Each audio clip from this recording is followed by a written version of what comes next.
বন্ধুরা, আজ এসেছি সিদ্দিক ভাইয়ের খামারে। সিদ্দিক ভাই ভুট্টা বুনেছেন, খুব সুন্দর হয়েছে ভুট্টা, চারিদিকে সবুজ আর সবুজ দেখা যাচ্ছে। সিদ্দিক ভাই শুধু ভুট্টা বুনেনি, সিদ্দিক ভাই বুনেছে লাউ, কুমড়া, তারপরে পটল, আখ, অনেক কিছুই বুনেছে। তার সাথে আজ কথা বলবো, ঘুরে ঘুরে তার কাছ থেকে জানার চেষ্টা করব সাফল্যতা ব্যর্থতা। তাই আজ সিদ্দিক ভাইয়ের কাছে আসলাম। সিদ্দিক ভাই, আসসালামু আলাইকুম। ওয়ালাইকুম আসসালাম। কেমন আছেন ভাই? আলহামদুলিল্লাহ, আল্লাহর কাছে হাজার কোটি শুকরিয়া। ভাই আবার তো আসলাম অনেকদিন পরে দেখার জন্য যে কি রোপণ করেছেন।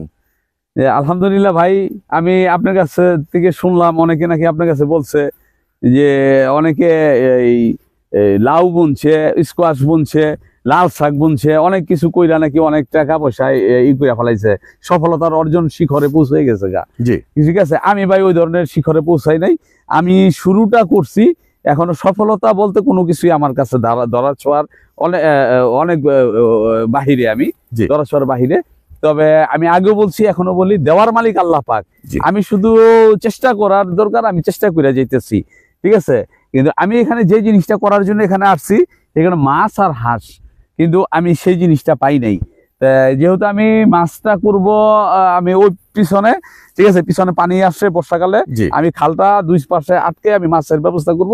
আর হাঁসটা আমি এখানে করবো, এখানে পানি উঠে, ঠিক আপনারা দেখতে পারতেছেন, এই যে আমার এই ঢাল দেখা যাচ্ছে, ডালটা এইখানে এই পর্যন্ত পানিটা উঠে। তাই আমি এখানে যদি হাঁসের একটা অস্থায়ী ক্যাম্প করি বা একটা খামার করি, তাহলে আমার এখান থেকে হাঁসগুলি গেলো, আর অদূরেই আমার এই শেডটা, ওখান থেকে আমি ছেড়ে দিলাম। ঠিক আছে, হাঁসগুলো, ঠিক আছে, আমার এখানে আসলো। ওখানে আমি একটা কৃত্রিম পুকুর করছি। আচ্ছা আচ্ছা, ঠিক আছে, ওইখানে আমি একটা কৃত্রিম পুকুর করছি। যখন তো আমি যে পর্যন্ত না হাঁসটা করতে পারবো, সেখান তো বলা যায় না যে আমার সফলতা।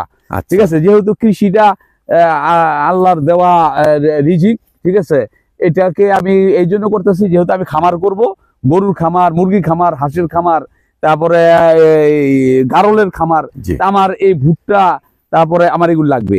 আর আমার এই বিশাল যে ভূমিটা দেখতে পারতেছেন, এই ভূমিটার ভিতরে আমি অলরেডি 1000-এর উপরে মিষ্টি কুমড়ার থল করছি। আমার বিভিন্ন মিষ্টি কুমড়ার জায়গা ছোট ছোট চারা অঙ্কুরোদ্গম হয়েছে, প্রায় এক একটা থলে 5টা-6টা করে, এক একটা থলে 5টা-6টা করে গাছ হয়েছে।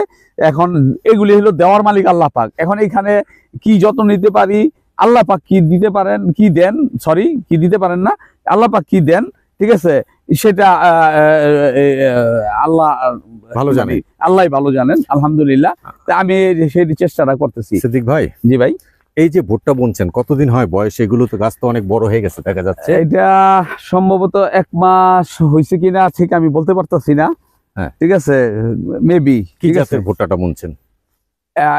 এখানে 2 জাতের হাইব্রিড এখানে, হ্যাঁ অবশ্যই। এটা হলো 95, একটা 95, আর আরেকটা হলো বিজয়।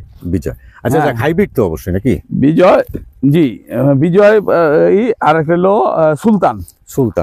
আচ্ছা, কতটুক জায়গার ভিতরে আপনি এটা রোপণ করছেন? আসলে আমার এখানে কতটুক জায়গার ভিতরে আমি অনুমান করতে পারতেছি না, মানে যতটুকু খালি বিঘা দেড়েকের মতন, বিঘা দেড়েক করছেন, এই সাইডে বিঘা দেড়েক, আর ওই পাশে আছে বিঘা, ওইখানেও বিঘা দেড়েকের মতন। ঠিক আছে, এখন আর পাশাপাশি আপনি এই যে এগুলো কি দেখা যাচ্ছে ভাই? হ্যাঁ, আবার আমি একটা খুব সুন্দর একটা করছি, যেহেতু পানি লাগে প্রচুর, পানির এই কারণে আমি প্রত্যেকটা থলের চতুর্পাশে, দেখেন আপনি একটু দেখান সম্মানিত দর্শকদেরকে, এই যে ভুট্টা দিয়ে দিচ্ছেন থলের চতুর্পাশে আমি আবার ভুট্টা গাছ বুনিয়ে দিচ্ছি। কারণটা কি? এই ভুট্টা গাছগুলি যখন বড় হবে, আমি থলের ভিতরে একবার পানি দিলে পানিটাকে এখানে ময়েশ্চার ধরে রাখবে আর কি। আচ্ছা আচ্ছা, মানে ছায়া থাকবে, ছায়া থাকবে। তাহলে এটার ঝাঁকাটা কোথায় দিবেন? কোনটা? এগুলো ভুট্টা উপর দিকে উঠে যাবে, ভুট্টার ফাঁক দিয়া চলে যাবে, এই মিষ্টি কুমড়া চলে যাবে বুকা মাটিতে। এইভাবে সিস্টেম করছেন আপনি? জি। এই সিস্টেমটা কি আপনার থেকে করছেন না কারো থেকে? আমি নিজের থেকে এই জিনিসটাই করছি। আচ্ছা, যে এখানে যদি আমি করি, তাহলে আমার এই ভূমিটা আরো খালি পড়ে থাকে, যেহেতু নিচের দিকে সাথী ফসল হিসাবে আমি চিন্তা করে দেখলাম, তাহলে আমি দিয়ে দিই, ভুট্টাটার সাথে ঘুরে দিয়ে দিই। আর কি ফসল করছেন ভাই? আর এখানে আমি বড়ইটা করব, যেটা আপনারা জানেন বলকুল সুন্দরী, যেটা যে কমর পর্যন্ত বা বুক পর্যন্ত হয় আর কি, ছোট ছোট গাছ হয় আর কি, ঝুপড়ি গাছ হয় এইখানে। আর ওই পাশে আমি করব ওই পাশে ওই যে এইটা ঝুপড়িঘরটা দেখা যাচ্ছে, হ্যাঁ। ওই ঝুপড়িঘরের ওইখান দিয়ে ওখানে প্রায় 10-15 কাঠার মতন জায়গা আছে, হ্যাঁ। ওইখানে আমি বুনবো, অলরেডি বুনছি আমি, ঠিক আছে। কি বুনছেন? আমি বেগুন বুনছি, কালো বেগুনটা লম্বাটা, গাছ ওইটা বুনছি। হইছে? হ্যাঁ তাজা হইছে? হ্যাঁ, ধরছে আর কি, জো ধরছে আর কি। কতটুকু গাছ, কতটি গাছ আনছেন? আমি নিয়ে আসছি প্রায় 1000-এর উপরে হইব। 1000-এর উপরে গাছ। 1000-এর উপরে আছে। টোটাল আপনি কতটুকু জমির ভিত্তিতে ফসল করতেছেন? আসলে আমি ওইভাবে তো মাপি নাই, ঠিক আছে। না, আপনি তো জমি নিছেন কতটুকু? আসলে মালিক দুই মালিকের থেকে নিচ্ছি, দুই মালিকের জায়গা হলো 43 বিঘা। আচ্ছা আচ্ছা। কিন্তু ওগুলি ওই প্রান্ত সহ, ওই প্রান্ত, একবারে শেষ মাথা হ্যাঁ পর্যন্ত। শেষ প্রান্ত, ওগুলি যেহেতু সবুজ খাইতেছে, হ্যাঁ। সবুজ কতটুকু খায় কি লেনদেন জানি না, হ্যাঁ। তো দুই মালিকের জায়গা হলো এতটুকু, আর আমি কতটুকু খাইতেছি আচ্ছা আমি ওইভাবে মেপে দেখি নাই, আচ্ছা। তো অনুমান ভিত্তিক আর কি। এখন রোপণ করছেন কত বিঘার ভিতরে, তাও কি বলতে পারেন না? না, এটা আপাতত বলা যেতে পারতেছে না, হয়তো 10-12 বিঘা হইতে কি পারে। কি রোপণ করছেন? এই তো এইটা ভুট্টা ছাড়া আর কি কি রোপণ করছেন? এখানে ভুট্টা, জি। এখানে মিষ্টি কুমড়া, মিষ্টি কুমড়া। তারপর প্লাস এটা মিষ্টি কুমড়াটা কিভাবে রোপণ করছেন? থল? হ্যাঁ, মিষ্টি কুমড়াটা বুনছি হলো গর্ত করছি। এটা কি ব্ল্যাক মিষ্টি কুমড়াটা? হ্যাঁ, না ব্ল্যাক না, এটা থাইল্যান্ডেরটা। আচ্ছা। এটার ভিতরে আছে হলো আপনার এই নাম কি, কচুরিপানা। গোবর। হ্যাঁ, কচুরিপানা। হ্যাঁ। কচুরিপানার পরে হইলো গোবরের স্তর, আচ্ছা। তারপরে হলো মাটির স্তর, মাটিতে এটাকে করা, মানে আপনি তৈরি করে নিয়েছেন নাকি? জি জি জি। আচ্ছা, পানির ব্যবস্থাটা কিভাবে করছেন? আমি পানির ব্যবস্থা করছি, আপনি অদূরে দেখতে পারতেছেন। হ্যাঁ। ওইখানে ডিপ 100 ফুট ডিপ বসানো হয়েছে। হ্যাঁ। ওই ডিপের ভিতর 100 ফুট ডিপ, আর ওইখানে একটা ওই যে হুন্ডার ডিজেল ইঞ্জিন, হ্যাঁ। ঠিক আছে, ওই ডিজেল ইঞ্জিনের মাধ্যমে এখন পানি দিই। আরেকটা কথা জিজ্ঞেস করি ভাই, জি। আপনি কত মাস ধরে এই কৃষিকাজ শুরু করছেন? আমি তো এই যে নেওয়ার পর থেকে এই পর্যন্ত শুরু করছি, ঠিক আছে। মানে কি 5-6 মাস হয়েছে? হ্যাঁ 5-6 মাস এরকম। 5-6 মাসে আপনার কত লক্ষ টাকা এই পর্যন্ত বিনিয়োগ করছেন? আমি এই পর্যন্ত আমার 12 লক্ষ টাকা চলে গেছে। 12 লক্ষ টাকা বিনিয়োগ করছেন? জি। 12 লক্ষ টাকা কি আপনার এই যে ঘরটা দেখা যাচ্ছে, এই ঘরটা সহ? জি, ঘরটা সহ। ঘরটা কত টাকা খরচ গেছে আপনার? ঘরটা প্রায় 5 যায় নাই, 5-এর মতন গেছে। 5-এর মতো গেছে। আর 7 লক্ষ টাকা আপনি জমিনে ইনভেস্ট করছেন, তাই না? জি।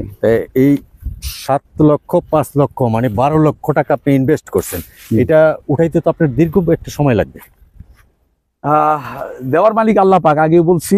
তবে কিছু কিছু কৃষি আছে, খামার আছে, কৃষি খামার কিছু গাছ আছে, একটু চেষ্টা করলে দেখা যায়, যদি আপ্রাণ চেষ্টা থাকে তাহলে হয়তো হয়ে যেতে পারে। আর আপনি আরেকটা প্রশ্ন করলে আমি আর কি বুনছি, হ্যাঁ। ওখানে আখ বুনছি। জি। ওখানে আপনি দেখতেছেন থাইল্যান্ডের ব্ল্যাক আখ, এইটা এই যে।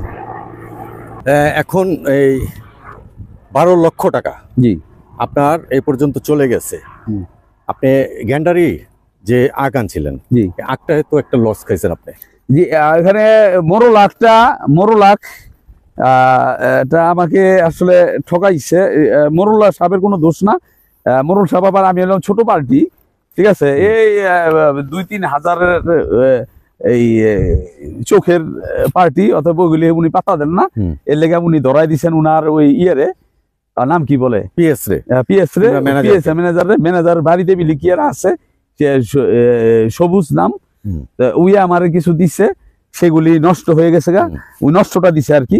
তার পরবর্তীতে আবার দিছে, সেগুলি আমি কাদার ভিতর গাইতে রাখছি, সেগুলিও নষ্ট হয়ে গেছে। আচ্ছা আচ্ছা, ঠিক আছে। অতএব ও আমাকে বলছে, ভাই এইবারই শেষ দিলাম, মানে আমার কাছে আর নাই। ভাই এই যে এখানে কি রোপণ করাইতেছেন?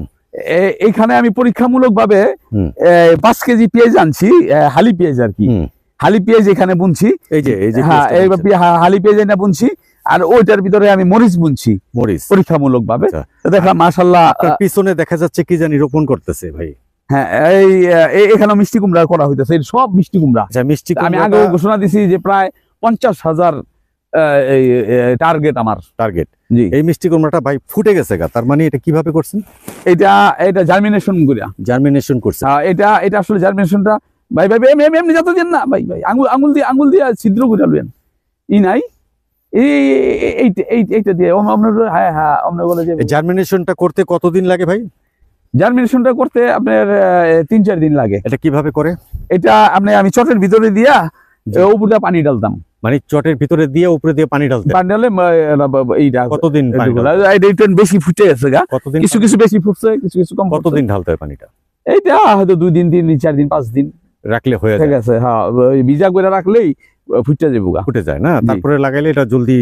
এটা একটু তাড়াতাড়ি ই হয়। হ্যাঁ, আর কি বলছেন ভাই? এই যে আপনি যেখানে দাঁড়ায় আছেন, জি, এইখানে আমি এই আখ বুনছি, আখ। ঠিক আছে, এখানে আখ আছে, ফিলিপাইনের আখ আছে। আখটা কোথায় ভাই? এইটার ভিতরেই আছে, দেখা যাচ্ছে না, ওটা হ্যাঁ, নেই না, এখনো। আখটা ভিতরে আছে। আর আচ্ছা। আখের সাথে সাথে আবার আমি ভুট্টা দিয়ে দিছি। আচ্ছা আচ্ছা, আখের সাথে আগে এই ভুট্টার নিচে আখ। ভুট্টার নিচে আখ আছে? জি, ভুট্টার নিচে আখ। আচ্ছা, মানে আখটা উঠে যাবে বৃষ্টি আসলে নাকি? হ্যাঁ হ্যাঁ, বৃষ্টি আছে, তাও পানি দিতেছি, তার আখটা উঠে যাবে। আর পরবর্তীতে কি আপনি ওই আখটা লস খাওয়ার পরে কি আরো আখ আনছিলেন? হ্যাঁ হ্যাঁ, আরো আখ আনছি, ফিলিপাইনের টানছি। আর মোরলা কিছু টিকছে, ওই যে আগা টাকা দিছে, কিছু আগা টাকা টিকবে আর কি, বইলা মনে হয়। ঠিক আছে, ওই যে ওই ওই পাঁচটায় আছে আর কি, এই যে এই পাঁচটায় আছে আগা, এই পাঁচটায়। জি। আর ওই পাঁচটায় পেঁয়াজ বুনতেছি, আসেন দেখাই। অলরেডি পেঁয়াজ আনা হয়েছে। আপনি কতটুকু জায়গার ভিতরে এই করতেছেন? এই সাইডে, এই সাইডে ওই সাইডের এই সাইড প্রায় অর্ধেক অর্ধেক সমানই, সমান সমান নিচে, সমানই হবে। ঠিক আছে, এদিকে করতেছি আমি, ওই তো সব মিলাই হইব 10-12 বিঘা হইব। এই যে পেঁয়াজ বুনছি, এই যে পেঁয়াজ এদিকে একেবারে ওই পর্যন্ত, শেষ মাথা পর্যন্ত। ওই শেষে হলুদ দেখা যায়, হলুদ পর্যন্ত? না না না, এইখানে, হ্যাঁ না, এইখান থেকে ওইখান দিয়া পেঁয়াজ কি হালি পেঁয়াজটা বুনছেন? হ্যাঁ, এটা কি হালি পেঁয়াজ? হ্যাঁ হ্যাঁ, হালি পেঁয়াজ। আচ্ছা, এইখানে হ্যাঁ, আপাতত যেই ফসল করছেন আপনি, জি, এই ফসল সম্পূর্ণ উঠলে কিরকম আপনার? আমার এটার অভিজ্ঞতা নাই আসলে। আমি এটা যে একটা বলবো যে আমি এই ধরনের বেনিফিশিয়াল হইতে পারি বা এটা সেটা, আমার এই ধরনের অভিজ্ঞতা নাই। তবে যাই হোক, আমি করছি। যেহেতু অনেকে আমি দেখতেছি যে মুড়ি কাটা পেঁয়াজ করে, হ্যাঁ, তা আমি মনে করি যে মুড়ি কাটা পেঁয়াজে যদি তারা লাভবান হয়, হ্যাঁ, হালি পেঁয়াজে আরো 3 গুণ লাভ আছে। লাভ আছে। ঠিক আছে, আমি মনে করি যেটা, আমার এই মনে করাটাও ভুল হইতে পারে। ঠিক আছে, আর এটার জন্য আনা হয়েছিল আপনার এই চীনাবাদাম। আচ্ছা, এটা যে চীনাবাদাম আছে, অলরেডি চীনাবাদাম বুনে দেবো। আর ওই পাশ দিয়ে গরুর লেখা ঘাস বুনে দেবো। আচ্ছা আচ্ছা আচ্ছা, ঠিক আছে, ওইটা মুরগা গরুর লেখা গরুর জন্য ঘাস বুনবেন? ঘাস বুনবো। আপনি এই যে শেডটা করছেন, এটা কি মুরগির জন্য না গরুর জন্য করছেন? এইটা আমি গরু করবো, মুরগি করবো, হাঁস করবো, সব মিলে জিলাই করবো। হাঁস, হ্যাঁ, এই আপনি এই যে পাশটা দেখতেছেন, এই পাশে আরো 10 ফুট উঠবো। 10 ফুট উঠবে? হ্যাঁ, 10 ফুট একটা বারান্দা হবে পিছনে। হ্যাঁ, এইদিকে, হ্যাঁ এইদিকে একটা 10 ফুট বারান্দা হবে। আচ্ছা আচ্ছা, রিসেন্টলি আমি গরু যদি আপনি পালন করেন তাহলে তো আপনার আগের থেকে ঘাস বুনতে হবে। হ্যাঁ, এর জন্যই আমি ওখানে রিসেন্টলি ঘাস আনবো, বর্ষাকালে সেটা ঘাসটা বোনার চিন্তা ভাবনা করতেছে। আমি বৃষ্টিটা নামলে এটা বোনো, আর কিছু স্মার্ট নেপিয়ার জারা গাছ, জারা ঘাস। জি, সেগুলো কি ভালো হয় ঘাসটা? হ্যাঁ, অলরেডি আমি জাকির ভাইয়ের সাথে আমি কথা বলে রাখছি, শরীয়তপুরে জাকির ভাইয়ের সাথে আমি কথা বলে রাখছি। যে জাকির ভাই কিছুদিন আগে আমাকে আবার রিং দিয়েছিলেন, কুশলাদি জিজ্ঞাসা করলেন। তাই বললাম ভাই, এখন একটু শুষ্ক বালি তো, একটু বৃষ্টিটা হইলে পরে আমি আনবো, বৃষ্টিটা হইলে পরে বুনলেই আমি আশা করি জার্মিনেশন গাছ। এই চর সম্বন্ধে আপনার ধারণা কি? মানে এই কৃষিকাজে উন্নতি করা কিংবা অবনতি হওয়া, লাভ হওয়া কিংবা ক্ষতি হওয়া, এর ভিতরে কি পার্থক্যটা আপনি দেখছেন এই পর্যন্ত? ধন্যবাদ। যদি আপনি বলেন যে আপনি গরুর খামার করবেন, হাঁসের খামার করবেন, মুরগি খামার করবেন, মাছের খামার করবেন, যদি এই ধরনের, তাহলে আমি বলবো যে চর ভাগ্যকুলের উপরে কোনো চর নাই। আর যদি আপনি বলেন যে আমি কৃষি খামার করব, তাহলে আমি বলি যে কৃষি যদি করতে চান এক ফসলি, তাহলে আমি বলবো যে পালের চরের মতন উত্তম জায়গা নাই ফসলের ব্যাপারে। আচ্ছা, কিন্তু আপনি সার্বিক বিবেচনা কইরা যখন দেখবেন আপনার ক্যারিং খরচ বা বিভিন্ন রকমের আপনার আসা যাওয়া, ঠিক আছে, আপনার আসা যাওয়া ইত্যাদি ইত্যাদি বিভিন্ন খরচ যদি না থাকে, পালের চর বাই সুপার ফলপ। আচ্ছা আচ্ছা, পালের চর সুপার ফলপ, কেউ দেখতেছে। হ্যাঁ, এক ফসল। আর এখানে তো 2-3টা ফসল, এই যে 2-3টা ফসল। প্লাস পয়েন্ট হলো পানি ওঠে না, পানি ওঠে না। আচ্ছা, আপনি যেই জায়গাটায় আছেন বর্তমানে, সেই জায়গায় কি পানি ওঠে? না না না, এখানে পানি ওঠে না, এখানে না। আচ্ছা, মাটির অবস্থাটা কি এখানকার? এখানকার মাটিটা হইলো কিছু আছে ভালো মাটি, কিছুটা আছে মন্দ মাটি, অর্থাৎ বেলে মাটি। ঠিক আছে, একেবারে বেলে এমন না।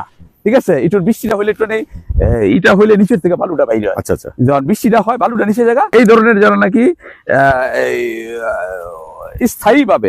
স্থায়ীভাবে খামার করতে চান, তাদের জন্য এটার মতন উত্তম জিনিস নাই। এখন এই যে আপনি ভাই এখানে সম্পূর্ণ ঝাঁটি দিয়া জঙ্গল দিয়া ছিল, জি এটা পুরোই জঙ্গল ছিল, জি ওই সাইড দেখা যাইতো না। জি এখন আপনি এগুলো সম্পূর্ণ পরিষ্কার করছেন, এটা পরিষ্কার করতে তো আপনার বিশাল একটা টাকা চলে বিশাল গেছে। টাকা গেছে, লক্ষ লক্ষ টাকা গেছে, লক্ষ লক্ষ টাকা গেছে। এটা যদি 2-1 বছরে আপনি পিছু হয়ে যান গা, তাহলে তো আপনার লস হবে মারাত্মক। লস, মারাত্মক লস। আপনার তো দীর্ঘমেয়াদী প্ল্যান করতে হবে। হ্যাঁ হ্যাঁ, দীর্ঘমেয়াদী প্ল্যান করতে হবে। এই কারণে এই যে আমি দেখেন, এই যে আমি এই যে হালি পেঁয়াজ লাগাই দিছি, ওই যে পাঁচটা পুরাটা ধরে হালি পেঁয়াজ লাগানো হয়েছে।